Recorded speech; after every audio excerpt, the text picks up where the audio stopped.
তার মানে ইবলিস সুযোগ পেয়ে গেল। যখন ইবলিস সুযোগ পেয়ে গেল তখন বলছে, দেখেন ইবলিসের ভাষা শুনে, ও বলছে রব্বি, হে আমার প্রতিপালক। দেখেন বলার ঢং কেমন। ইবলিস বলছে রব্বি, হে আমার প্রতিপালক, তোমার সম্মানের কসম, তোমার মর্যাদার কসম, তোমার ইজ্জতের কসম, লাউকাল ইনসান মাদামা তারহুম ফি আসরিহি, আদম সন্তানের দেহে যতদিন শ্বাস থাকবে ওকে আমি ভুল পথে নিয়ে যাব, ওকে ভ্রান্ত করেই ছাড়বো। আমি জাহান্নামে যাব আর আদমের ছেলে মেয়ে জান্নাতে যাবে, এটা আমি গ্রহণ করি না। কিভাবে ও জান্নাতে যায় তা আমি তাকে দেখে ছেড়ে দেব।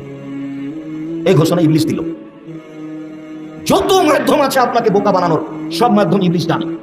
তবে বড় বড় মাধ্যম হলো জেনা, নারী, বড় বড় মাধ্যম হলো টাকা, বড় বড় মাধ্যম হলো গান বাজনা, খেলতামাশা, বাদ্যযন্ত্র। এগুলো বড় বড় মাধ্যম ইবলিসের। এগুলো আপনাকে জাহান্নামে নিয়ে যাওয়ার জন্য ইবলিসের পক্ষ থেকে শক্ত মজবুত হাতিয়ার। ও নিজে বলছে, আমি আদমের ছেলেমেয়ের দেহে শ্বাস থাকাকালীন ওকে আমি পাপী করবই করেই